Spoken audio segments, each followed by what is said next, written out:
ચલો ready start.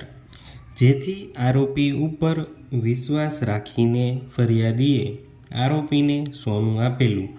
બીજા દિવસે આરોપી દુકાને આવેલા નહીં અને ફરિયાદીનો ફોન પણ ઉપાડેલ નહીં, પરંતુ પછીથી આરોપીએ ફોન કરીને ફરિયાદીને જણાવેલ કે હું બસમાં છું, આવું છું.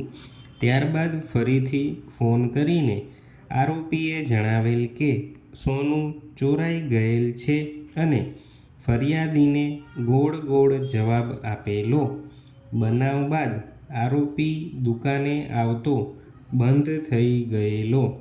ત્યારબાદ ફરિયાદીએ સોનાનો કચરો જે ડ્રોવરમાં રાખવામાં આવતો હતો તે ડ્રોવરની ચાવી માંગતા આરોપીએ પોતાની પાસે નહીં હોવાનું જણાવેલ. છેવટે ફરિયાદીએ ફરિયાદ આપેલી. તપાસ દરમિયાન તારીખ 10/10/2024ના રોજ બાતમીના આધારે હાલના આરોપીને દુધિયા તળાવ આશાપુરી મંદિરની પાસેથી પકડવામાં આવેલ અને આરોપીના કબજામાંથી ફરિયાદીનો સોનાનો મુદ્દામાલ મળી આવેલ છે. તે મુદ્દામાલ પંચનામાની વિગતે કબજે કરવામાં આવેલ છે. આરોપીનો ઈરાદો શરૂઆતથી જ ફરિયાદીને છેતરવાનો હતો. ફરિયાદમાં વિલંબ બાબતે ફરિયાદીએ જણાવેલ છે કે આરોપીનું સોનું પરત કરી દેશે તેવા વિશ્વાસના કારણે ફરિયાદ કરેલ નહીં.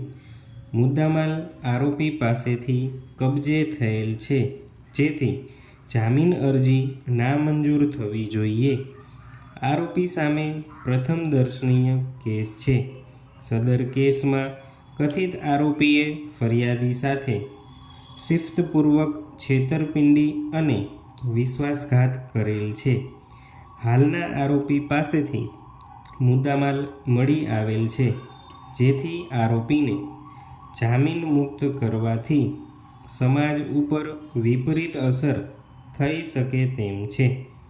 આરોપીને જામીન મુક્ત કરવામાં આવ્યેથી સરળતાથી મળી આવે તેમ નથી અને તે ફરીવાર આવા જ પ્રકારની ગુનાહિત પ્રવૃત્તિમાં જોતરાઈ જાય તે સમાજને અને લોકોને વધુ નુકસાન પહોંચાડી શકે તેમ છે. જેથી હાલની અરજી નામંજૂર કરવા વિનંતી ગુજારેલ છે. નામદાર કોર્ટનું અવલોકન અને નિષ્કર્ષના કારણો. સદર અરજીના સંદર્ભમાં ઉભય પક્ષોની દલીલો સાંભળી અને તપાસના કાગળો વંચાણે લીધા, જેથી પક્ષકારોની મૌખિક દલીલો અને રજૂઆતોનું તેમજ ઉપરોક્ત ચર્ચાનું પુનરાવર્તન ટાળવાનો અહીં વ્યાજબી અને યથાર્થ પ્રયાસ કરવામાં આવેલ છે. પેરા. સદર કેસની હકીકતો તથા તપાસના કાગળો સાગમટે વંચાણે લેતા સ્પષ્ટપણે પ્રતિબિંબિત થાય છે કે સદર કેસની તપાસ હજી ચાલુ છે.